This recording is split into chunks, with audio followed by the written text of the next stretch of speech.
here as we're meeting in the Development Services Center conference room in the Metro office building in order to accommodate early voting over at the Sunny West Conference Center. This is a smaller space, therefore we're keeping a small number of people in the room. We'll call in the cases on a one-by-one basis so that not too many people get in the room at any given time. Given the fact that we only expect to have 4 board members present today and a limited number of staff members present, shouldn't be any problem, but we just want to make it clear we're only bringing in 1 case at a time after we go through the consent agenda in just a few minutes. With that, I'll hand it over to Lisa Minton, who will handle the remainder of our announcements. Great, thank you. Good afternoon. My name is Lisa Minton, and I will be presenting the cases to the board for the review in today's public hearing. For these public hearings, the board reviews the correspondence submitted in support of and opposition to these cases. The board also reviews correspondence and recommendations from other government agencies in preparation for the hearings. In today's hearings, staff will present the site plans, maps, photographs, and other documents that comprise the case record. At the conclusion of the staff's presentation, the appellant will present his or her case to the board. After the appellant's presentation, if anyone is here wishing to speak in support of the appeal, they may do so. If any opposition is present, the board will then hear from those parties. After the opposition presents its testimony, the appellant will have a period for rebuttal. According to the BZA rules, the appellant has 5 minutes for presentation if no opposition is present. In contested cases, the BZA rules allow for 10 minutes for each side to present their testimony. Should the appellant wish to provide rebuttal testimony, the appellant should reserve some portion of the allotted 10 minutes. At the conclusion of each hearing, the board will deliberate and then vote on that case. The board is vested with the power to act on these cases under the provisions of Metro Zoning Code, Section 1740-180. All section numbers that we refer to come from the Metro Zoning Code, which applies to the entire jurisdiction of the metropolitan government. The zoning code was adopted by the Metro Council and became effective on January 1st, 1998. I will introduce the entire zoning code and make it part of today's record.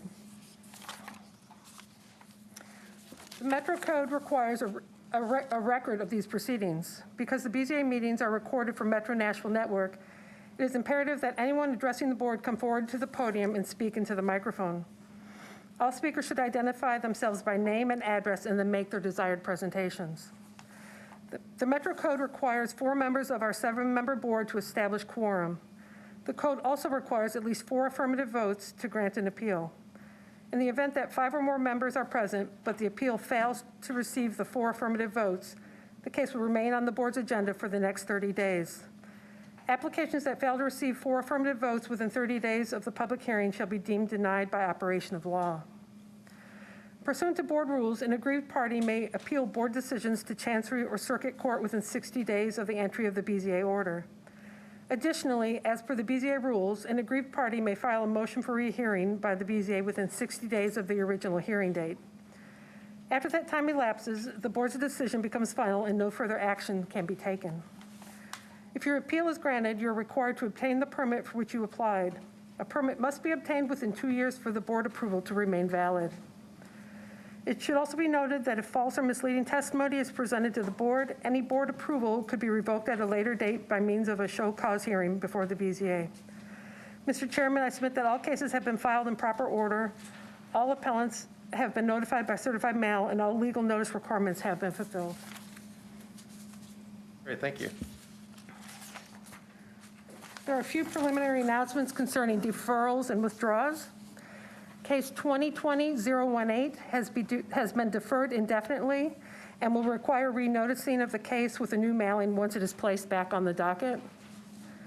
Case 2020-207 has been deferred to the 11/5 meeting, and case 2020-196 has been withdrawn.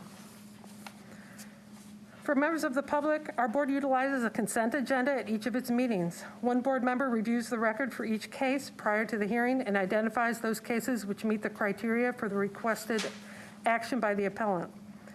If the reviewing board member determines that testimony in the case would not alter the material facts in any substantial way, then the case is recommended to the board for approval.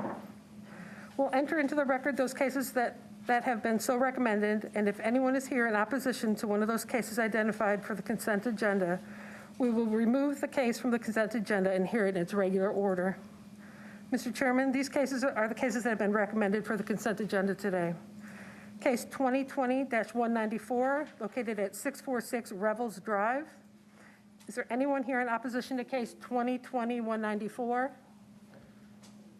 And that, Mr. Michael, is there anyone here in opposition to case 2020-194? Additional cases, case 2020-198, located at 2814 Gallatin Pike. There's no one here in opposition to that case. It's been confirmed for case 2020-198. and we can go ahead, let's go ahead and read all the cases. Okay. And while Mr. Michael, it just for the public, that everybody's out in the hall or outside, so we're going to make sure that there is no opposition, which we have checked once. We're verifying. We will verifying again, and so let's just read all the cases, Okay. and when he comes back, if there's no opposition to any of those cases, then we'll proceed with the consent agenda. So case 2020-194, we are confirming. Case 2020-198.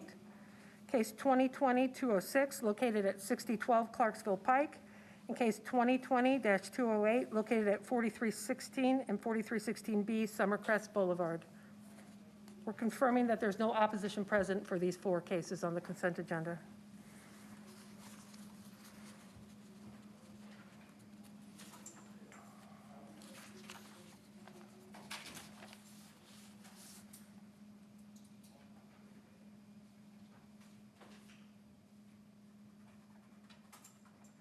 Okay. There is no opposition present. Okay, since there's no opposition present, there's a motion for the consent agenda. Is there a second? Second.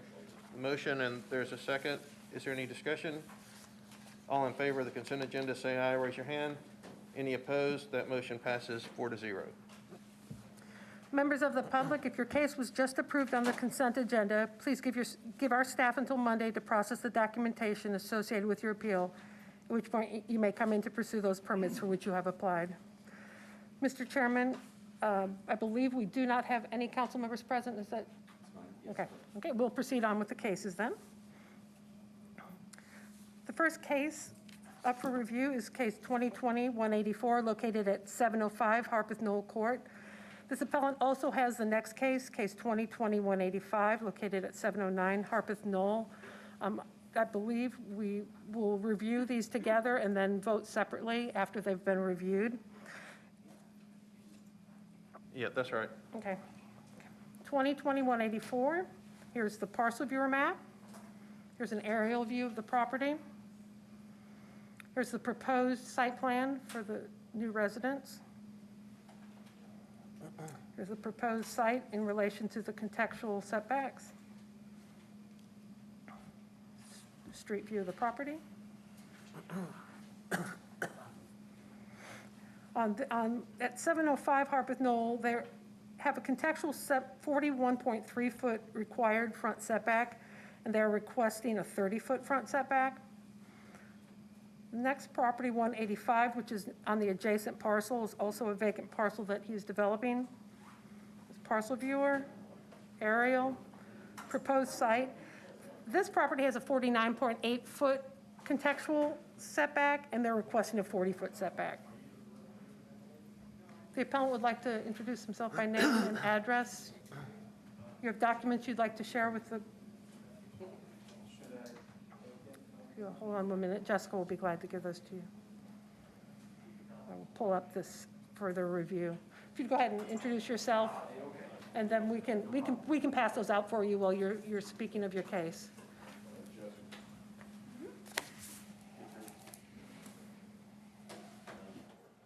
All right, sir, if you would just turn your microphone on with the lower right-hand button and make sure it turns green. There you go. And while you're here. Do I need to keep this on? Okay. My name is Amir Roshan. I'm here for 2 cases, 2020-184 and 2020-185. I want to thank you for the ample amount of time you have put in these cases. And I understand now how this process works, and it's a consultation, an exchange of questions and concerns, and I'm certain at the end we will come up with something that is fair for everyone involved. I have handed, these are I've handed this to you from the GIS Metro map. So these are come directly from there. If you hold it like this, you can see my lots right here, 709 and 705. So if you see those orange lines are where the property drops. And if you look at the building envelopes of my neighbors, they all kind of avoided it as much as they could not to go into those sharp drops, which is 10 feet each, you go 10, then you go 5, then you go 10. So it drops from 590 all the way down. If you look at the next page that has my site plan, my building envelope right now at the 30 setbacks is showing that somewhere around 620 it starts, and then all of a sudden it just keeps dropping 10 feet and 10 feet. So if I go to, with the way that is set, the setback is set right now for the average, I would be, my building envelopes, it starts 10 feet from the ditch.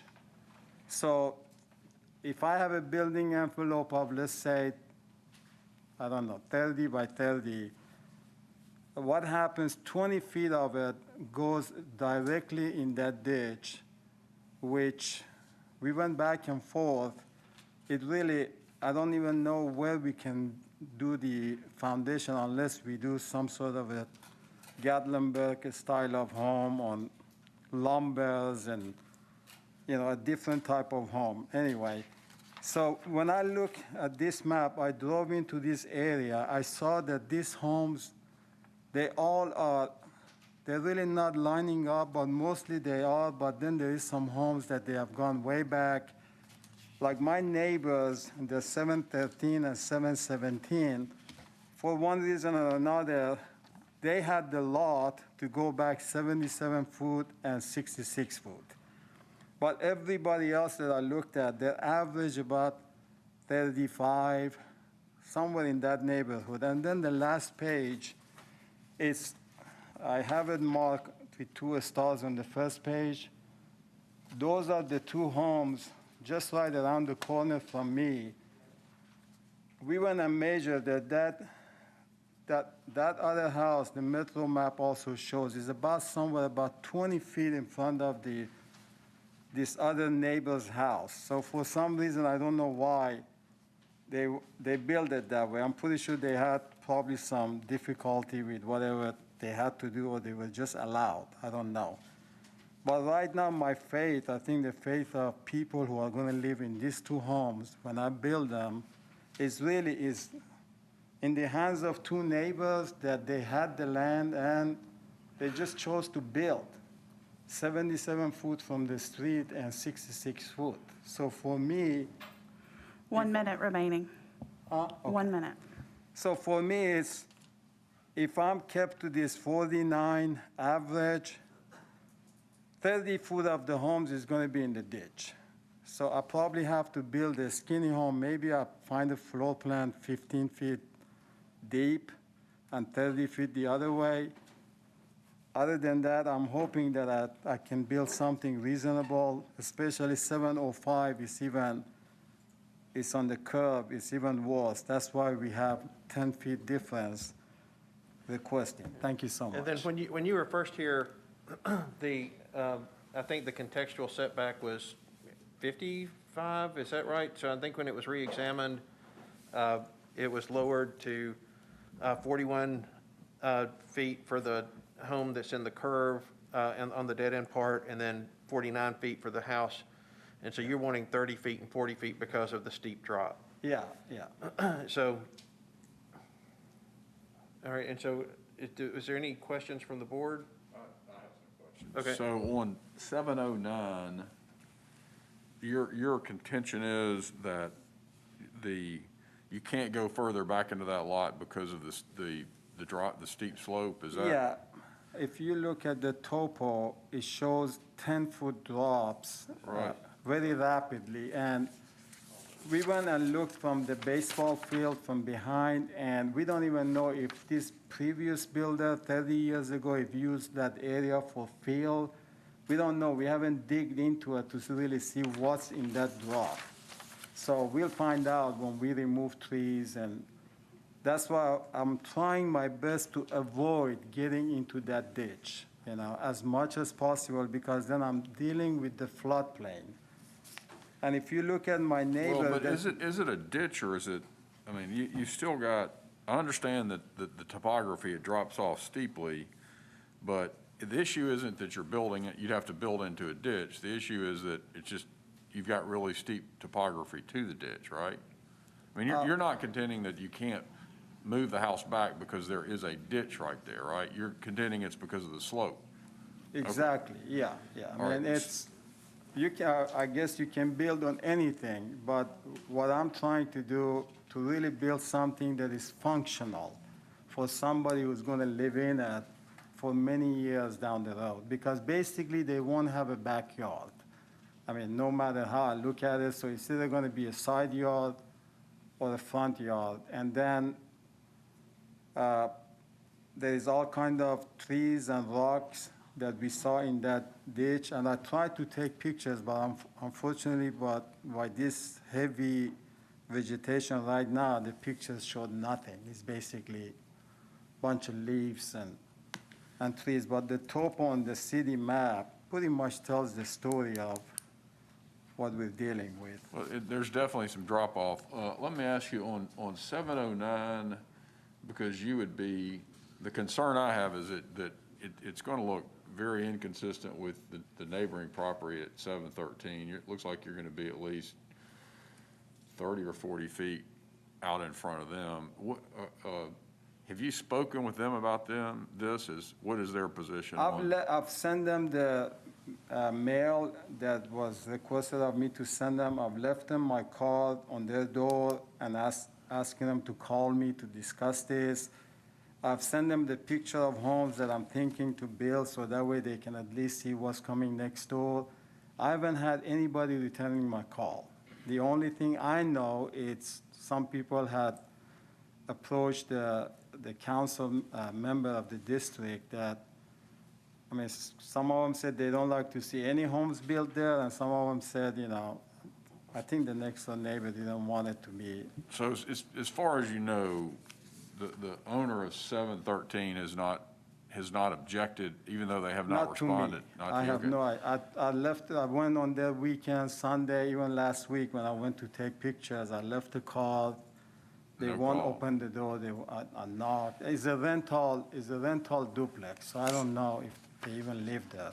So my other question is this, is there, I mean, it looks like just as much of that slope is on 713 as it is on 709. It looks like actually there's probably, yeah, I mean, it looks like But the if you see topography that- in the backyards is about the same, and so, But they avoided it. If you see, when you go to their backyard, you can see about maybe 7 feet of field.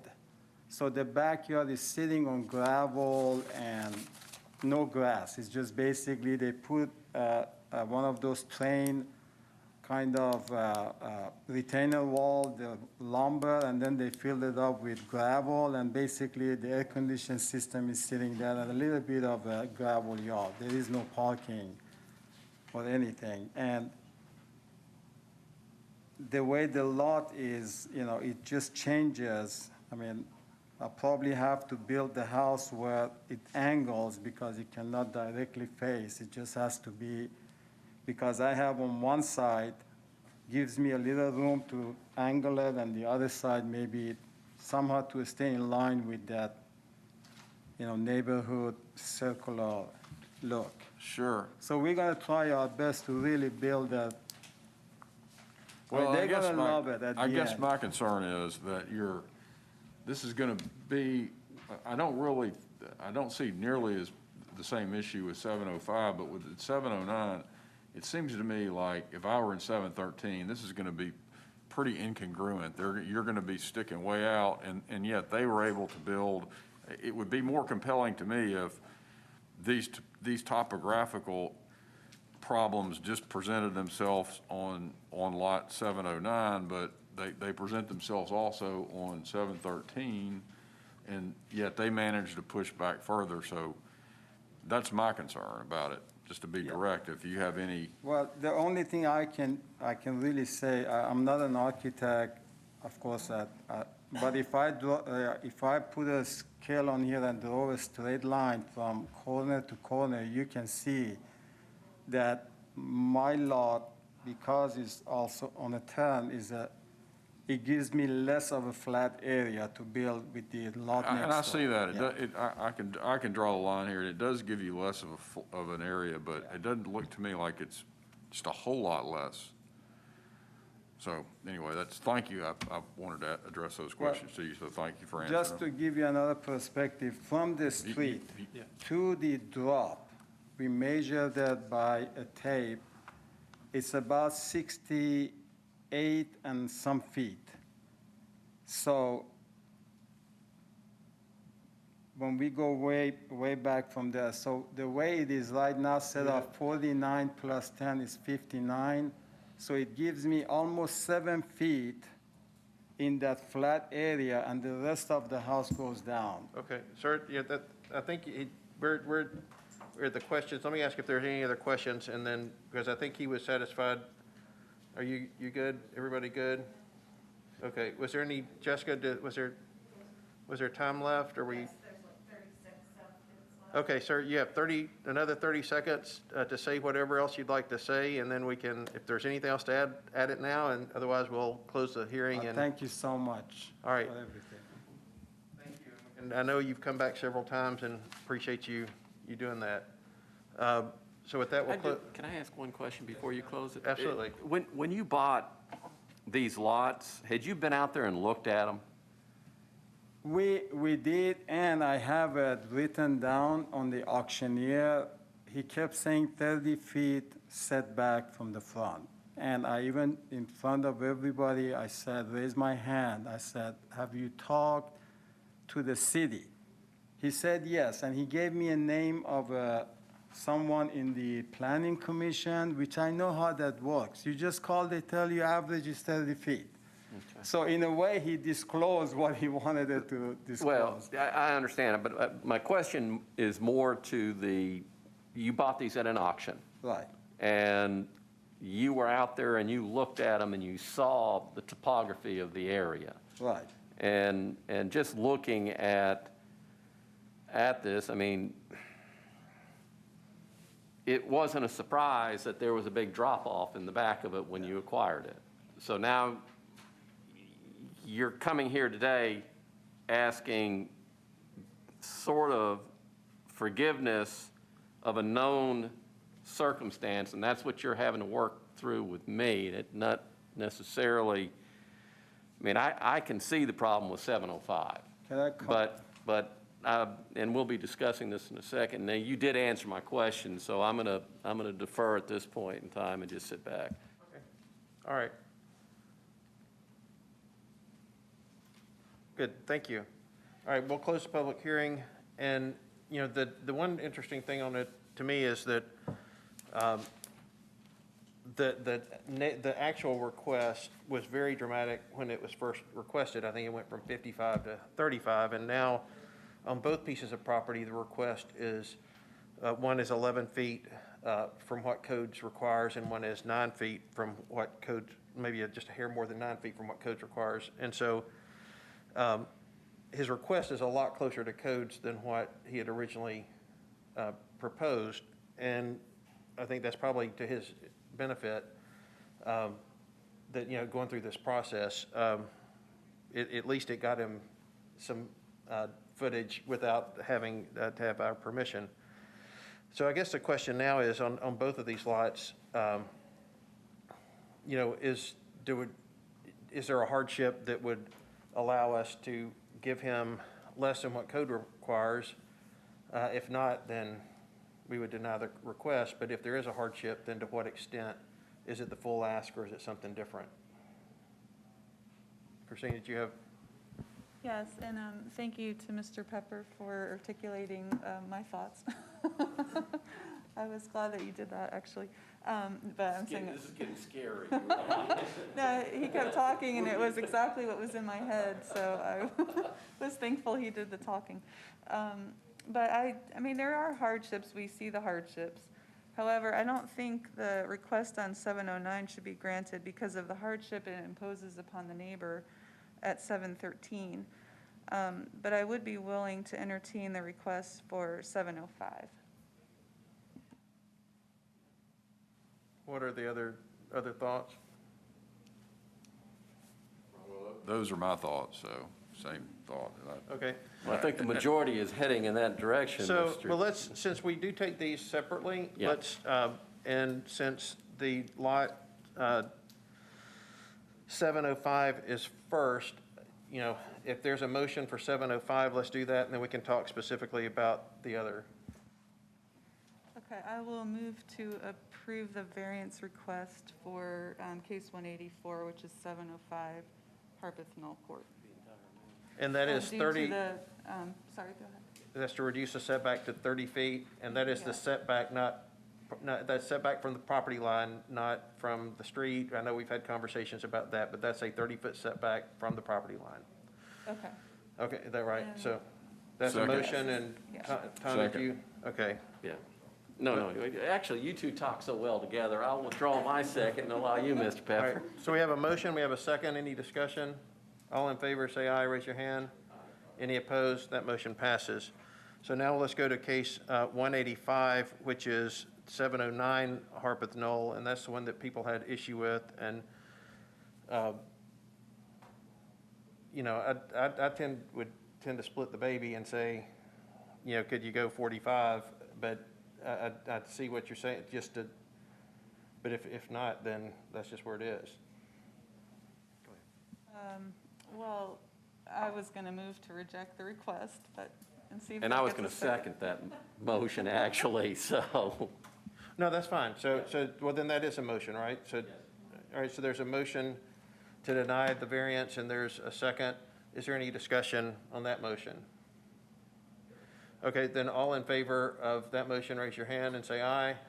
And then opposed is one. And so that motion doesn't pass, but it basically says that unless you get 4 votes for that variance, then at the next 2 meetings, then that variance is denied. And so since there are only 6 members and that got 3 votes, most likely it will continue to be denied without any additional information. But the variance for 184 for 705 did pass. Thank you very much. Absolutely. Good luck. Thank you. Thank you.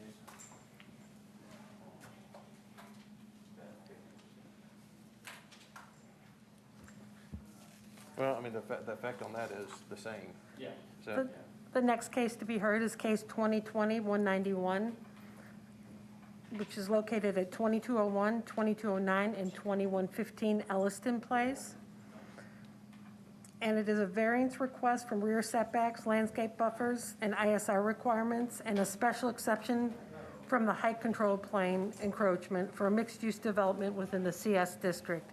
There is no opposition present, so if the applicant would like to step up to the podium and introduce yourself by name and address, please. All right. Hi, I'm Catherine Withers. I'm a planner with Barge Design Solutions, 615 3rd Avenue South. Also with me is Nathan Narwald. He's our project architect with Southeast Venture, and also Ted Cromer is here with Giratana. You should have letters from planning staff and Metro Historic in your package supporting this request. Robin Ziegler was not able to attend today, but she sent a letter conveying her support for this project in its current version. In her words, it's a great example of marrying new contemporary construction with rehabilitation of historic properties. So the board granted a special exception for height and the rear setback at the May 21st meeting for 2201 and 2209 Elliston Place. At that time, it was requested that if any major changes happened, that the project come back. And since that time, 2 things have happened. First, the project was so well received that an additional property at 2115 Elliston Place was included. And second, that the inclusion of this property caused the design team to further analyze, sorry, let me, steam it up. We analyzed the project a bit further to understand that we were not able to meet the impervious surface ratio or the tree planting requirements of the site. We held a community meeting last week at the Elliston Place Soda Shop. We had several nearby property owners come to see the remodeled soda shop and talk to them about the rock block flats. They were glad to see this new energy that's being infused into the rock block, keeping the old with the new. The goal of this project is the same, to preserve the historic character of the storefronts along Elliston Place. In picking up the additional property at 2115 Elliston Place, the project will include a new contextual storefront that will infill a gap that currently exists as a parking lot. The requests today, the height and rear setback, are special exceptions. They are consistent with the existing built character and the character envisioned for the future in the Midtown Community Plan, as is noted by planning staff. And the height and rear setback don't change from the original proposal? Do you want to address that, Nathan? Correct, as granted approval back from the spring, from May. Rear setback remains the same as we suggest. As the 20-foot requirement does not necessarily work for any form of development at the rear here, starting with the parking garage layout. And the height's also the same, or did it? Yes, Okay. the height piece is the same. And the property that was added, what's currently at that property? Is that the soda shop, new soda shop, or is that the SMAC? Historically, it is the original H.G. Hill grocery store building at 2115. Right now, it's a clothing store. That's where SMAC is now, right? Buffalo Exchange. Okay, And also the adjacent pay parking lot is part of that parcel as well that's been acquired. And that's where we look to place an infill new storefront, single-story building. We have sent some sketch options in the past to Robin Ziegler and gotten, most of her blessing from that in the past. I would say enthusiastic response. Sure. She's enthusiastically approved our concepts there and the creation of a new street edge, consistent street edge streetscape there. So the new requests, the impervious surface ratio, CS requires a 0.9, and we're asking for 1.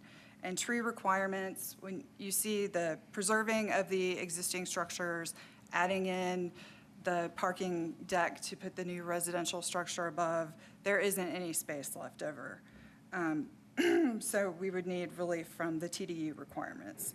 The hardship, the property is very shallow. It's 112 feet on one side. We're going to dedicate 5 feet for the alley widening. And when we're preserving enough space to have viable retail, there's just not a lot of land left over. So in order to make this project happen, to preserve the character, these character-defining buildings and create a project that's a good example of marrying old and the new, we need the variances and the special exceptions. So the community plan for this area envisions mixed-use development that's up to 8 stories. That's in an urban form with active building frontages, parking behind, screened from view.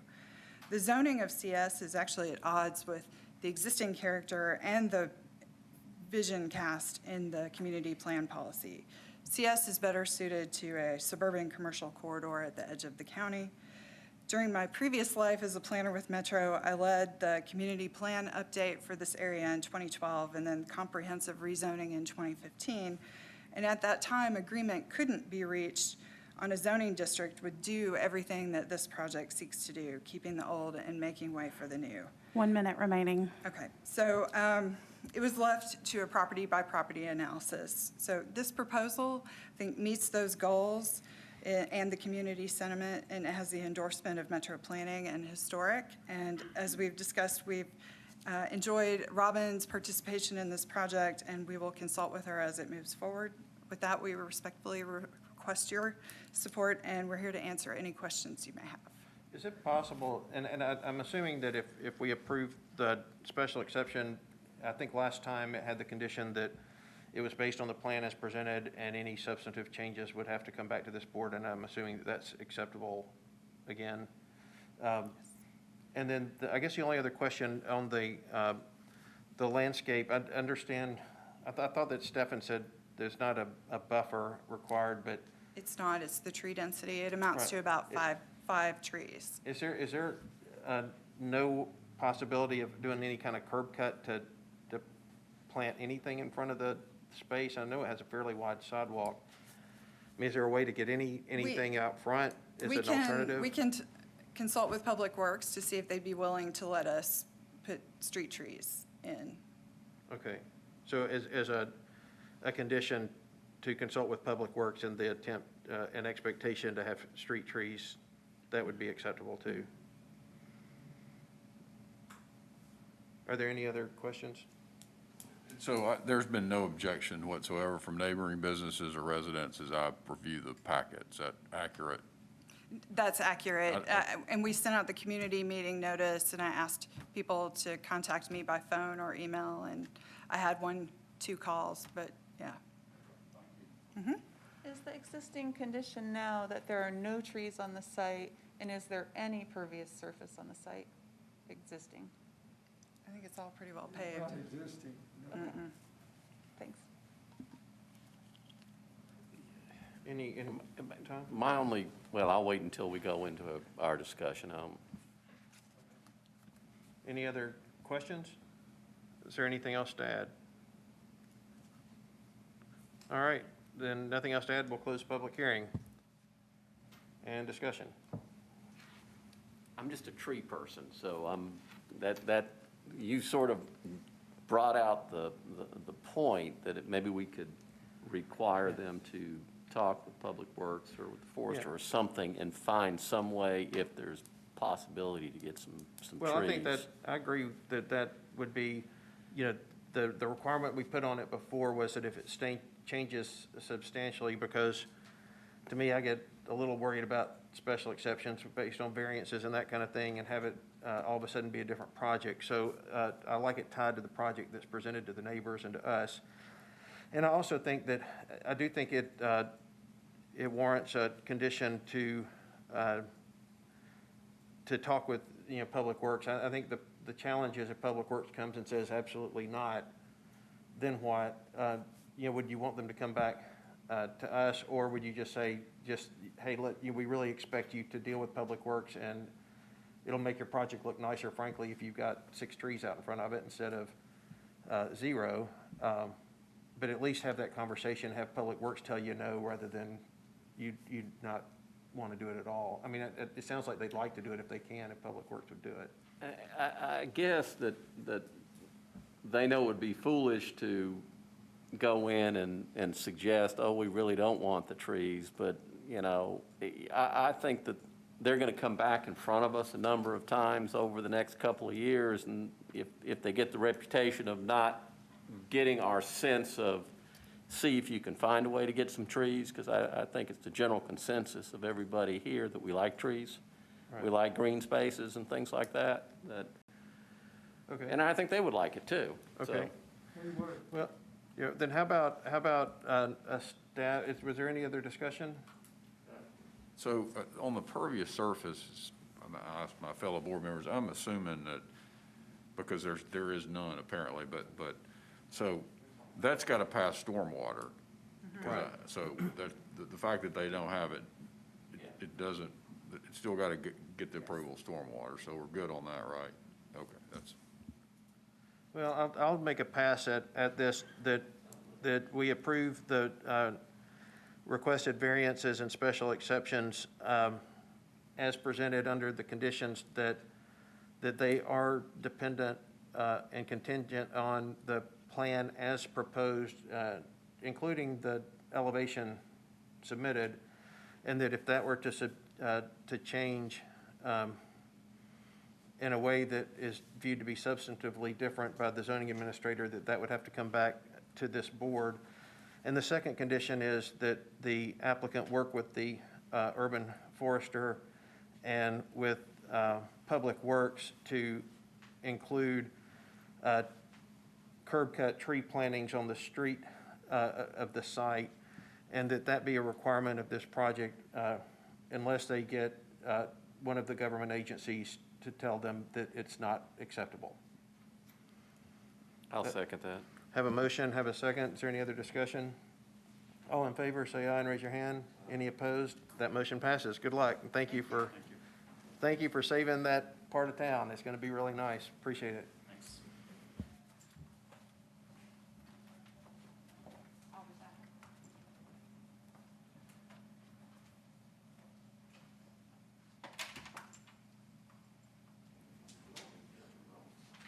Yeah.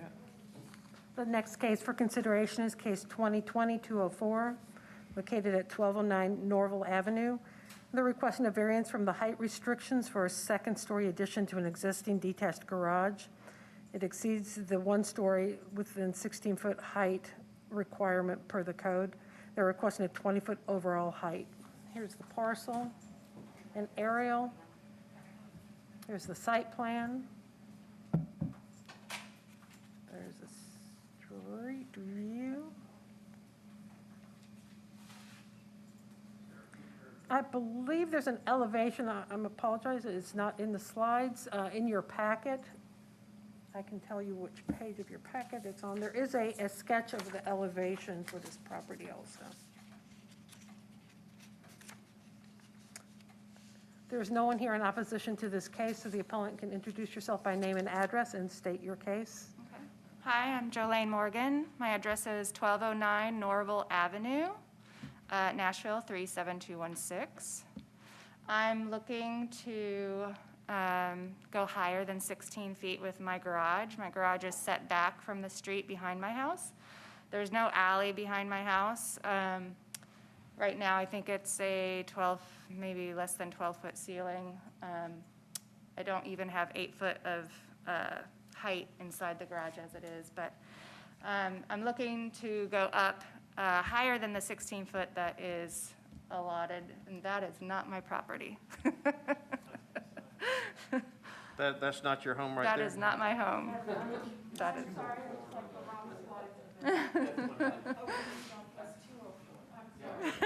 It's okay. I mean, oh, Let me All reintroduce right, the so, slide. yeah, My so- apologies, the other Yeah, case so was ma'am, on if you consent. would, yeah, hang on one second, and let's let Lisa reintroduce this Let me case with reintroduce the case. I Okay. introduced the wrong case number. I'm sorry. I did the correct case number 2020-204, 1209 Norville. That's okay. My apologies. No worries. There's the aerial parcel view, aerial view. There's the elevation we were looking for. Right, so that's what I'm hoping to do, although. Yeah, and hang on one Let me second. finish introducing the Hang on one slide. second, let her Okay. finish. Is this the front elevation of your home? Yes. Okay, and across the street. So then we will go back. This is the elevation I think that we were seeking. Is there a building there presently? There is. There's a 24 by 24 garage, two-car garage, with a height, I think, just less than 12 feet at the peak. So you're wanting to completely tear that down and build something new? I'm actually just wanting to add on top of it. Okay, so tell us what you want to do. So I'm wanting to take off the roof, essentially, go up to about ideally 20 feet and add in a loft in there. It's going to remain a garage on the one side, and on the other side, a shop for me. But I don't have a lot of storage, and so I'm trying to figure out a way to get more storage on my property. So I want to go up higher than the 16 feet because that doesn't allow me to stand in that loft space, and I'm an artist, and I'm trying to do artwork in that space. So I'm asking if I can go up any higher than the 16. It is set back. It's not in anybody's way. There's no alley. So is it not functional as working space if it's 4 feet shorter? Not for me, no. And so if it's, Because if I put in a second level in there, I can't afford to do a whole level like on top with stairs to the outside, and that's just not in my budget. But to put a loft in there that I can stand up in, 8 or 16 feet isn't quite enough, so. is your interior floor to ceiling space is at 9.6, is that what I'm seeing there?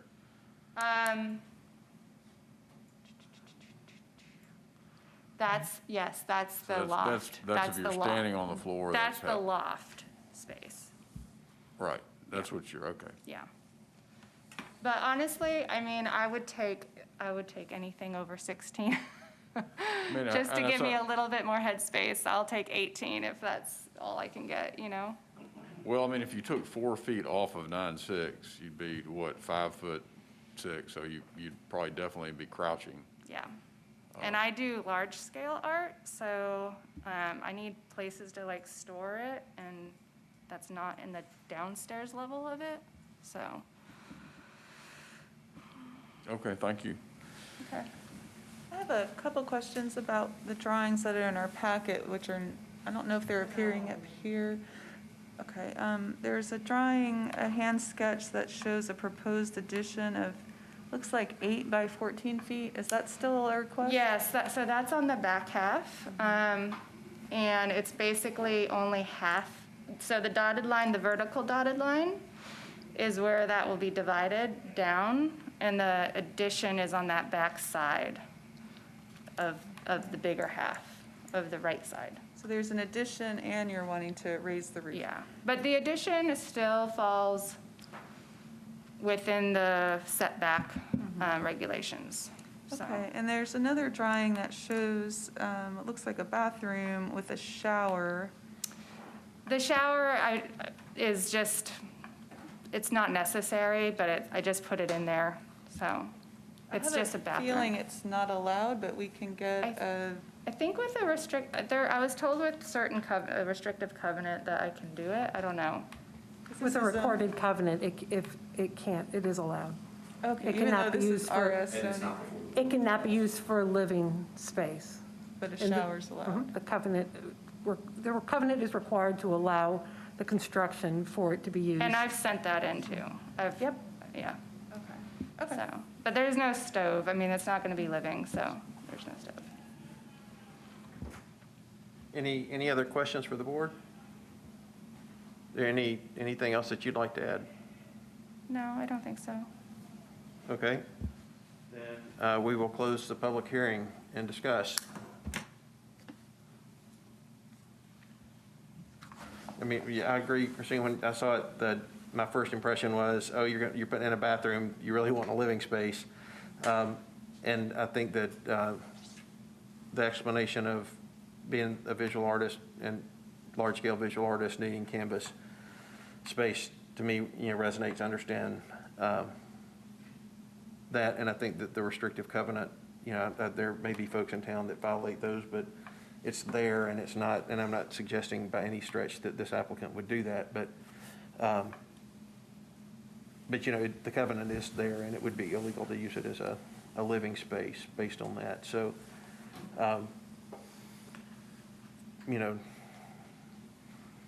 I guess the question is, the applicant said it would take anything 18 and above, and are we comfortable with any?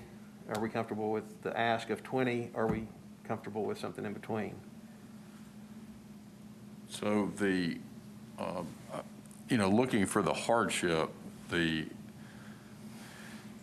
only hardship I can see is that you have an existing structure that you're basically having to work with. That's what I understand is going on here. In order to make it. Yeah, and we have recognized that before as special and unique circumstance. I mean, I don't, at 9'6", it just seems to me like you don't have a whole lot to work with there. I mean, that's not a I don't know what the average height of a residential ceiling is, but I would think it would be somewhere at at least 9 feet. I don't know, but I don't know that. I guess what I'm saying is I don't know that there's a lot of room to work with here. I mean, it seems to me like it's 4 feet over is the ask essentially.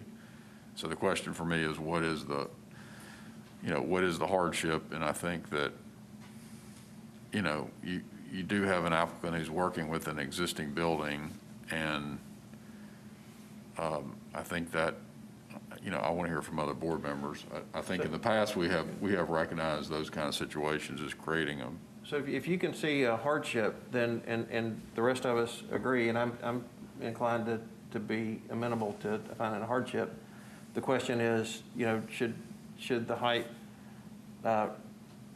allowed go from 16 to 18 or 16 to 20? And that's what I'm. Well, and that's what I was saying, is I don't think there's a lot of room to work with, is what I'm saying, Mr. So Chairman. you're comfortable with the full ask? I think if Okay. there's a hardship, I'm comfortable with the full ask, and I think we have recognized these kind of situations as hardship, and I think I'm willing to hear from other board members, but I don't think, if there's a hardship, I'm fine with what she's asking for. If the applicant had come in here and been asking for a 14-foot ceiling or something, then I think, but 9.6 seems to be pretty reasonable to me. But we have an architect that can fill us in more. Deferred very We quickly. always defer to her for that. Always. Are you the architect? Yeah, and Matt, and Christine, what? Yeah, I don't think it's a big ask. I understand the need to have especially with working from home, the need to have a separate space for your work. I could use that myself. And I do see other garages that have space above them throughout Nashville, as long as it's not used for a living space, and we went through that. So I think it's an acceptable ask. All right, is there any other discussion or a motion? I'll make a motion that we approve the ask, that the hardship is that you can't do anything else with it. She's not going to shrink. With all due respect. I am pretty I'm not short, saying but- that, no, I'm not saying that your height challenge, please understand. And it's in the back of the structure, so it's not going to be anything that's going to cause the neighbors to get upset. And there's no other way to do it. I mean, it's a physical impossibility, and I think we would create a frustration of purpose that probably is the betterment of the entire So neighborhood. that's a motion. Would you accept the condition that it not be used as living space, even though that's, Absolutely. okay? I'll second that. Have a motion, have a second. Any other discussion? All in favor, say aye and raise your hand. Any opposed? That motion passes. Good luck. Thank you. Have a good one, you guys. Mr. Chairman, if we could take a 2-minute break before the next case?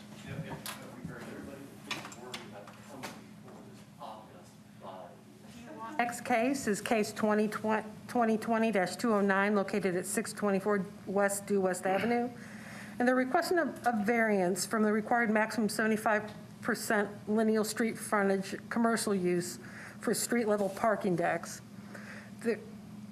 There is a required 60-foot linear frontage requirement, and they're requesting a 47-foot frontage, I believe, for the commercial. Yeah, it's use. actually, it's simply, there's a 75% of the street frontage has to be, I'll go ahead and finish introducing the case. I'm sorry. I'll go through introducing the case. I'll Okay, show the I'm sorry. slides, and Sure. then you'll have your turn to speak. So here's the parcel viewer map of the lot. It's proximity to Due West. There's the aerial. Here's their proposed footprint for their design.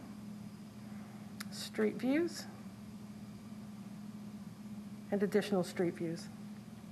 And again, there's no one here in opposition, so applicant, if you'll state your name and address, and then present your Okay. case. I'm Robert Swinney with Klein Swinney Associates Architects at 22 Middleton Street, Nashville. Go ahead. Okay. We are asking for a reduction to the 75% of lineal street frontage required by zoning ordinance table 17.12.020D, note 3D. Our street frontage is 80 feet 8 inches, and by the time we take off 5 feet on each side for our building setbacks, and then we have an entry drive of around 24 feet.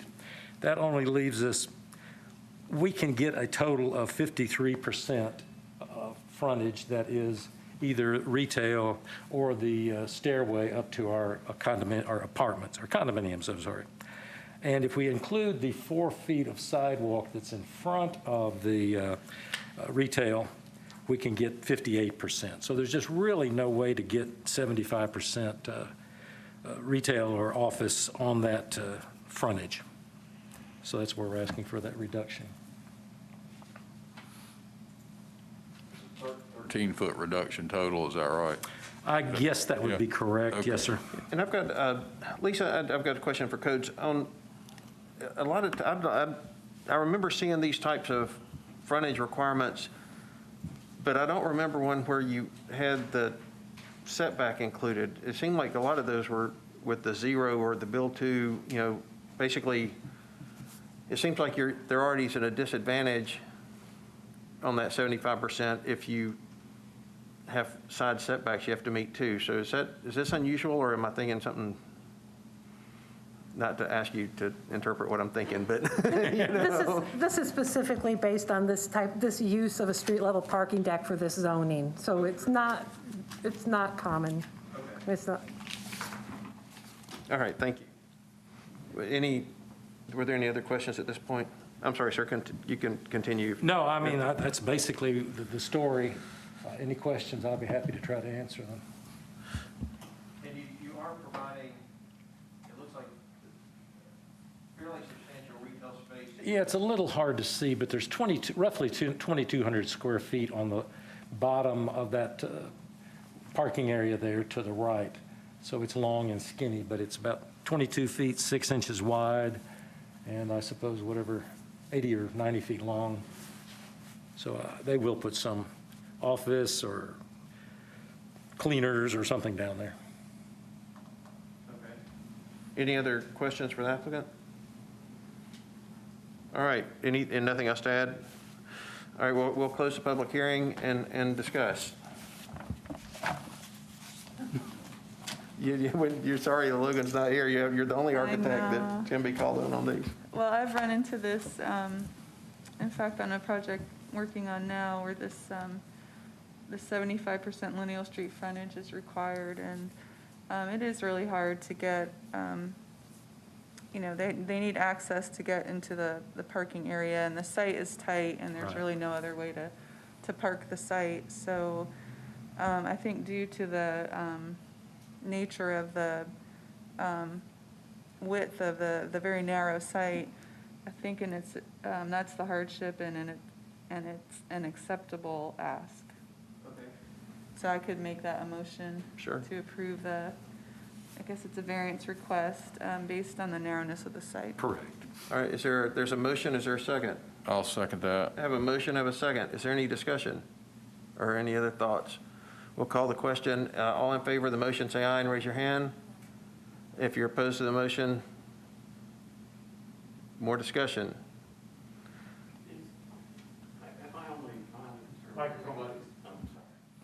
My only concern was whether or not it was self-imposed. I'll go ahead and vote in favor of it. Okay. So that, all in favor, raise your hand and say aye. That's for. Any opposed? None. That motion passes. And good luck. Thank you, folks. I appreciate it.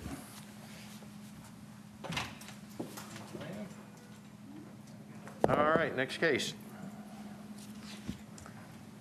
The next case is case 2020-210, located at 67 Cannon Street. They're requesting a variance from the 6,000 square foot minimum lot area requirement to construct 2 single-family residences. They have 5,484 square feet. Here's a parcel viewer of the property.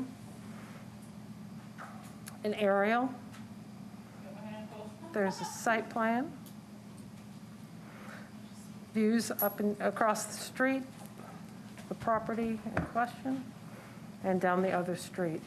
So will you go, yeah, leave it on, that is it, you said it was across the street? I believe that this HPR property is across the street, and I believe the upper corner photo, the applicant can confirm is their parcel. Ma'am, y'all aren't up yet. Hang on, give I'm me a second. introducing, Hang on. I'll call on you in a second. All right, so Lisa, You said, what now? I believe the photo in the upper corner is the subject property, and then the lower one is looking visually across the street. Okay. We'll confirm that with the applicant when Okay, they're so on we'll all right. the. So now, ma'am, it's your turn, and so if you would state your name and address, and then tell us why you're here. Okay, I sure will. I just have to hand out some attachments.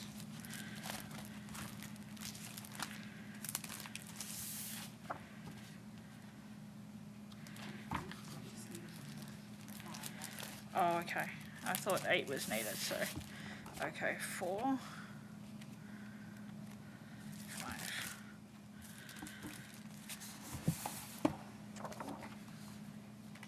And if these photos could also just be passed around throughout the neighborhood in the area. Oh, okay.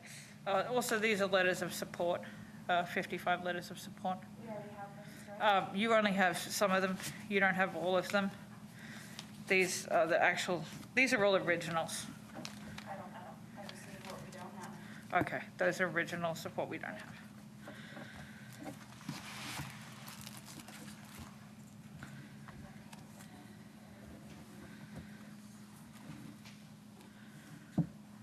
So, that's okay. All right, if you would, yes, state your name and address, and tell us what you're trying to do. Okay, great. So my name is Claire Moreau. I own the property at 67 Cannon Street, Nashville, Tennessee 37210. And I am here requesting a variance from the minimum lot size required to build 2 HBR single-family dwellings on my lot. I'm 8.57% short of the 6,000 mark. And I appreciate coming before you today. This property that's here is actually 3 doors down from mine. Is the picture in the upper corner of your property? No. No, it's not. My apologies, but the photos did not include your property. Here's the outline of your parcel view. That's right. Look at it from the overhead. Yes, I did put a couple of photos in there. They're not in our presentation. They're being passed around. Oh, okay. Okay, no worries. So basically, I've sent around to you there a survey and site plan.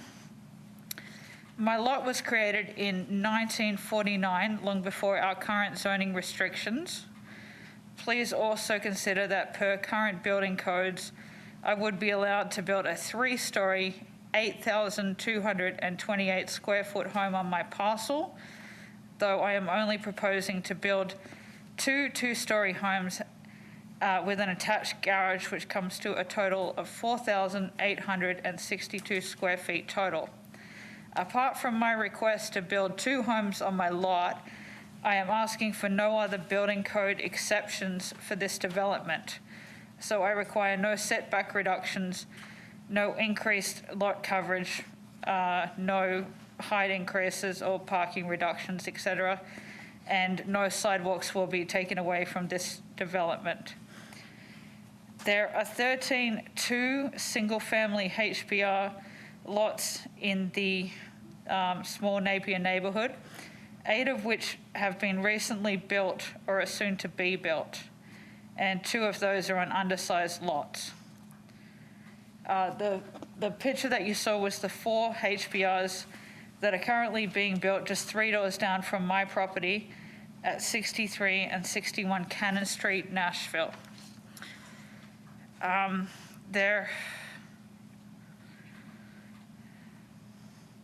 So HBRs are definitely not rare in my neighborhood. In fact, for many blocks around,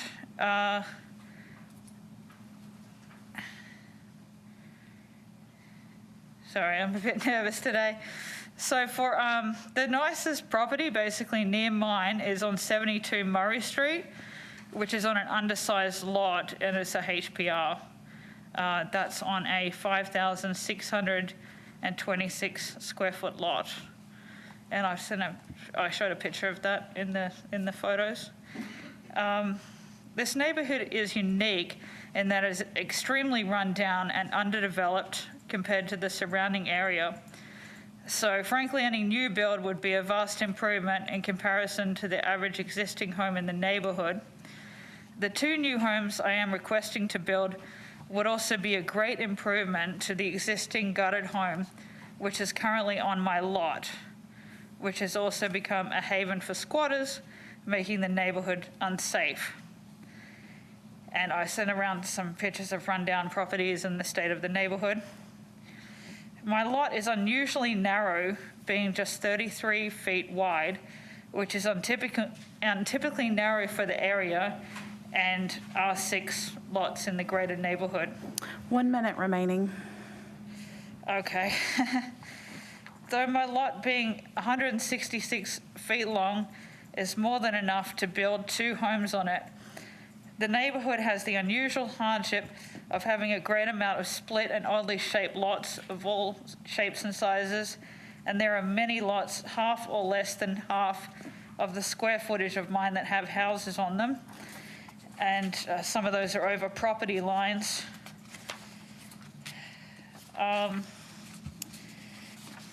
Basically, there's a variety of housing on lots, equally narrow lots, and higher density also. And this is one of the few neighborhoods left in Nashville that actually needs redevelopment and reinvestment. And I really hope very much for your support today. I have an overwhelming amount of support from my neighbors and no opposition whatsoever. And I plan to hold on to these 2 properties and use them for affordable housing. I thank you very, very much for your consideration today. Okay. Are there questions from the board? Any questions? All right. Thank you very much. We'll close the public hearing. Mr. Chairman, if I Yeah. may approach Yes, sir. the lectern. Yeah, ma'am, if you just take a step away and let the, Of course. Sure. Nothing with the substance of the case. However, we did receive communication in our office from the district council member from District 19, Mr. O'Connell, who had requested a deferral of the case in order to work with planning for a slightly more comprehensive review of the lots in the area with regard to that R6 zoning. His idea was that more information could only be valuable to the analysis of the case. Obviously, that's independent of anything from the department, but the council member had asked us to pass that on to the board as it reviewed today. We only wanted to do that after the presentation of the case, however, so the appellant would have the opportunity to demonstrate the case. okay, and then did the council member say how much time the council member? Did not specify, but typically the 1 meeting, which would take us out to November 5, would probably be an adequate amount of time for them to gather some of the information involved. Okay. Well, I mean, I've been on this board a long, long time, and typically when we get information from a council member that asks for a deferral, I can't recall a case where we haven't at least given a meeting deferral. But again, that's up to the board. The board would have to vote on that. Would it be proper for me to make a motion to defer at least 1 meeting to accommodate the council member? Well, I tend to believe that, if the council member asks and they're not, present, that we give them 1 meeting, and unless there's unless they can bring substantive reason to make that longer, I think it's fair to the council member, but I also want to be fair to the applicant who, Is there a hardship to the applicant? I guess we could ask the applicant, Mr. Chairman. Yeah, so, again, it's, ma'am, would you be amenable to a 1 meeting deferral to the first meeting in November? Your case would be heard as high up on the agenda as it could. If there are others that have been deferred that have a lower number than yours, they would be heard first, but yours would be heard before the new cases on that meeting date in order for you to work with the council member and and have him the opportunity to present with whatever he wants to us. I've been writing to Freddie O'Connell for 2 months. Okay, I've written him six emails. I feel that he's had ample time to get back to me. I'm having serious financial hardship at the moment, and, you know, I've lost $40,000 trying to improve the structure on my lot. So I'm really hoping to move forward with this one way or another. Okay. Hoping I don't have to sell, hoping to help myself in the community. Right. I've given him a lot of time. You know, he only just got back to me yesterday to say he was looking into this. okay. Okay, thank you. Okay. Well, I mean, and I definitely appreciate it, but I still want to hear, I mean, it's not, I don't like hearing folks say, hey, I tried, and couldn't get somebody to respond, and I can't speak for the councilman to know, you know, what the communication was, but just based on how we've always operated, I'm inclined to just say, I'll give him one meeting to provide us with some additional information and then see where we are. But I don't know what your thoughts are. Anybody? Well, you have a lot of experience on this board, and I think that's probably a good, I defer to you on it. I do think in the future that, you know, if particularly when an applicant has tried to contact a council person, if there hasn't been some kind of miscommunication, then it would have been better for everybody to have dealt with this all today. But I think that I tend to agree with you that we defer it. Well, Tom, what do you think?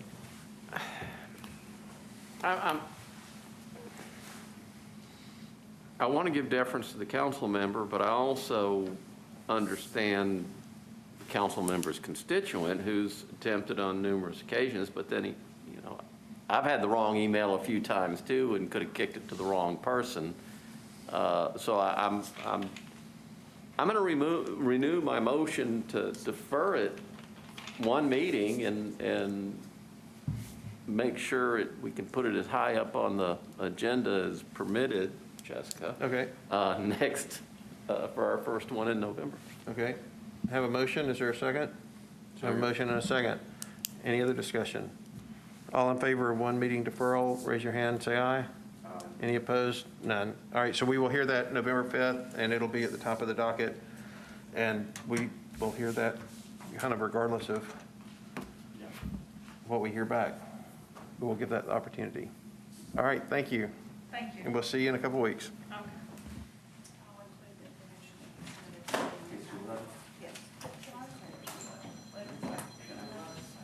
Not if you've submitted them to the board. Oh, okay. Okay, because they would just, Send you a copy of them at some point. they would like all the original. Mr. Lawless, I would imagine, I'm willing to give a little deference So here. that- so. but they say, right?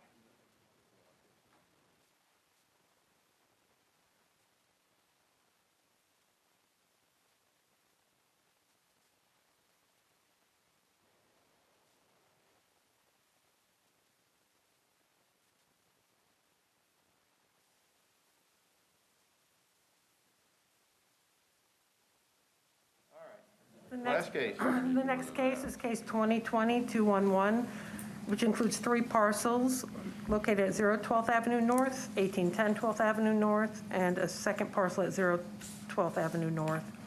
They're requesting a variance from the 6,000 square foot minimum lot size requirement for all 3 parcels to construct 2 single-family residences on each parcel. Per survey, each parcel has 5,749 feet. There's an aerial parcel, excuse me. It's the aerial view. Here's the site plan provided. I believe they have 4 parcels in total. One has enough lot area, the other 3 do not. So they're here on behalf of the other 3 parcels. And there's a street view of the aerial. Again, no one is here in opposition, so the applicant will please introduce yourself by name and address and state your case. Okay. How is everybody today? Ready to get out of here? Good. My name is Matthew Bolton with Team 06. I am here today on behalf of JDM Development. And I'll apologize in advance if nobody has it. We actually submitted a separate site plan that looked like this. that Yeah, had it's in our packet. You have that? Yeah, we have that on our screen. Okay, Available just- to us right now. Just wanted to make sure. Good deal. So as she laid out, and it's pretty much the gist of it, the owner of the property here believes that the hardship that they have is the situation where their lots are marginally undersized. And so where these lots, they require 6,000 square feet, they're all three of these lots are at 5,749. It's less than 5% undersized that they are. So they're simply asking for a variance from minimum lot size requirements so that they can utilize the R6 zoning that they have there now. You know, I guess one of the things when I was looking at this one is, and my rule of thumb on lot sizes, and everybody may have their own, but you have to establish a hardship. And the only hardship that you've said is it's close, right? And so,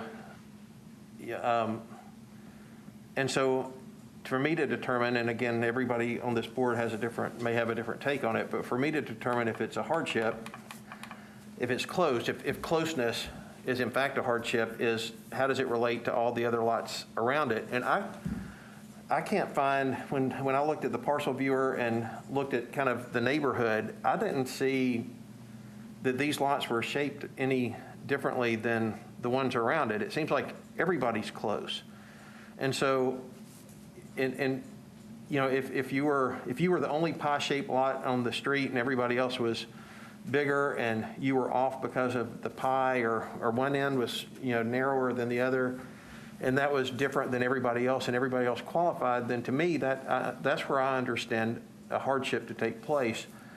But when all the lots in the neighborhood basically have the same deficiency, to me that speaks to a different type of solution. And I know the council member has weighed in to say he was opposed to it, and so I'd much rather, if I were going to vote to, in my opinion, fairly dramatically change the neighborhood, I'd want to see something that said these 4 lots are unique to all the other lots around it.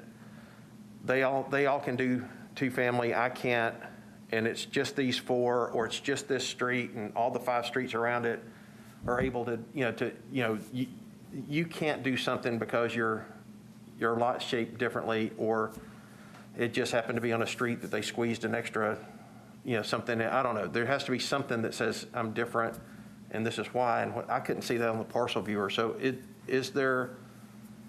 do you have any information that would support that now, or is this the neighborhood, everything in the neighborhood is kind of 57-49? I think, like you said, most of the neighborhood probably is somewhat in the same category.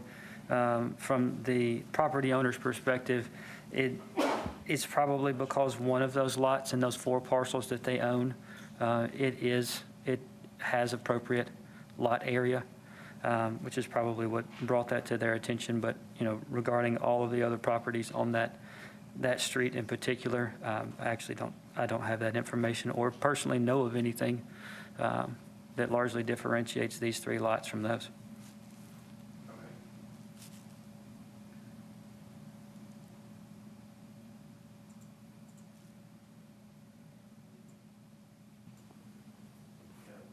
I do know the only thing that we did hear from the community on the matter, there was a gentleman that was here. He actually was out in the hallway across the hallway from me, and he and I sat there for probably a half an hour before we realized we were here regarding the same case. And he wasn't here in opposition, but rather just had questions on the matter. A gentleman that lives at 1814 Cephas Street has been here since the 60s, and after he and I had a conversation, when he left, he said that he didn't have any opposition to what we were wanting to do here. Okay. Any other questions for the applicant at this point?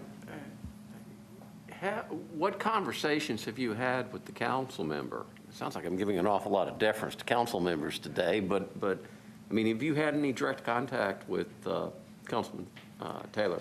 Councilman Taylor and I did speak about this one, and this particular variance he was not in support of. Did he state any particular reasons to you that you could have alleviated in those discussions. No, sir.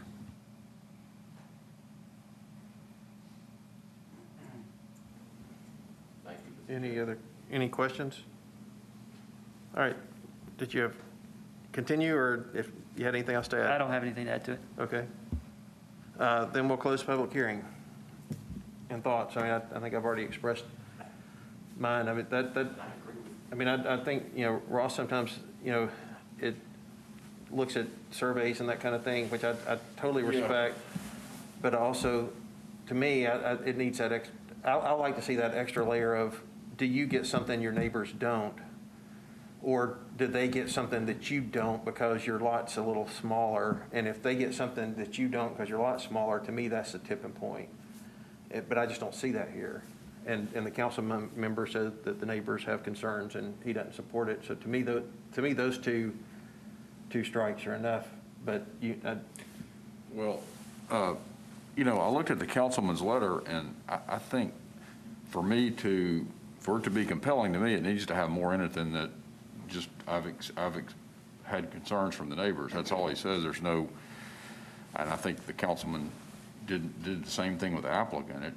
I think if you got a problem with something, you need to be specific. So that I'm really giving that no weight, with no offense to the council person. In terms of, this applicant getting something that others don't, I don't see that as a problem here. I mean, I think if there are other, to me, that the 5%, given that a lot of Nashville plats were laid out before surveying instruments were as accurate as they are today, that, and having been involved in situations where,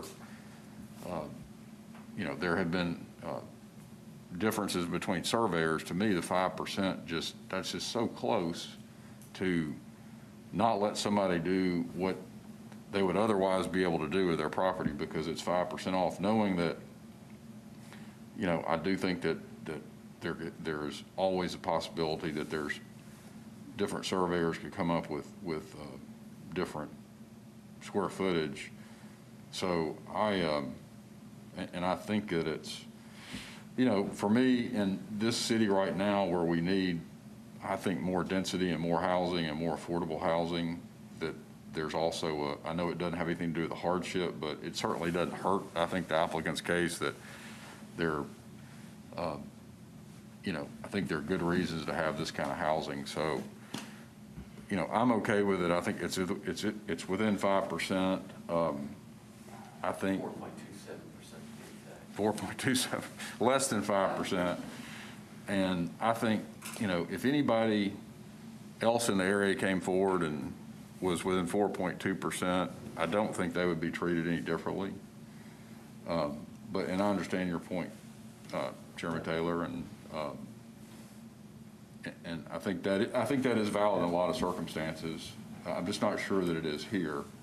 So for that reason, I would support it.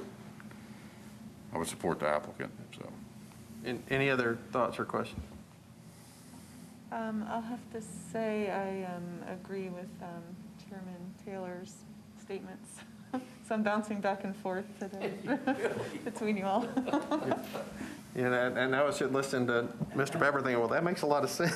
So, I mean, it is, I get a tough one. And this is one of those times, normally I'm strict on these things, but 4.2, and if someone else came in the neighborhood and wanted it, I'm sort of did a good job of convincing. well, I was impressed.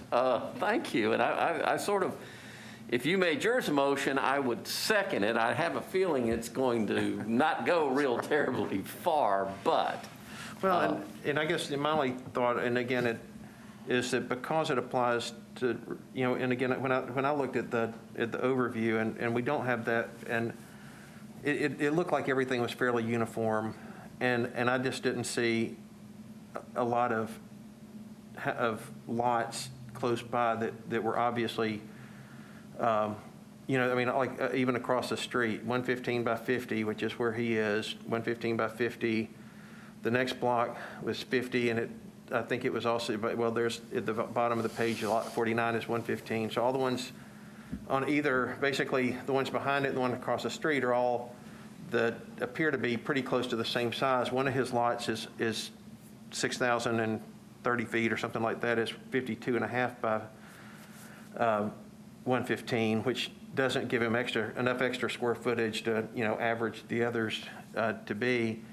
And so to me, that's where the council member comes in a little stronger to play, to say, if the council member and the constituents all said, hey, this is a neighborhood that really needs to evolve toward multifamily, I might be swayed a little more persuasively to that small difference, which may I get it, and I think it's compelling, but I also know that this kind of decision sets, I know all of our decisions are independent, but as soon as we make this one and the neighbor across the street wants it for the exact same argument, it's a little tough to say, well, no, you don't have a hardship when this person did. I think it does to some extent say, yeah, the dominoes are going to fall in this neighborhood in a way that, to me, needs more input than just us saying it's close on a survey. But that's just my take on it, and I totally understand and respect another point of view on it, too. I think maybe both close to the fence, and each two of us are slightly over on one side and two of us are slightly back on the other. I don't think it's that far off in point of view, but it's different in terms of outcome. But so did someone want to try for a motion and just at least see where the cards fall? Sure, I'll make a motion that we approve the application. All right, have a motion Second. to approve the variance and a second. Any other discussion? All in favor of the variance, say aye, raise your hand. Those opposed, aye, and raise your hand. All right, so that's 2-2. So that motion's held up 2-2. That means that we have two members that are out for the meeting today. They'll have a chance to review the tape. And at the next meeting, if they have had the chance and are present to review the tape, and assuming that the four of us are here, then we can have another motion. And if they agree with the motion, then it'll have 4 votes to pass. If they don't agree with the motion, then it won't pass. But at least there'll be another opportunity for those people that aren't here now to hear your case and make a determination. Okay. Awesome. Appreciate So your thank time. you. Sure. Thank you. Wish you the best of luck. Thank you, sir. Refreshing to have discussions about things where you disagree and everybody is not. Exactly. Well, exactly. Exactly. Well, and appreciate what people are trying to do also, too, even in the spirit. All right, so with that, I think we're done, and wish everybody at home and here a great week. Get home.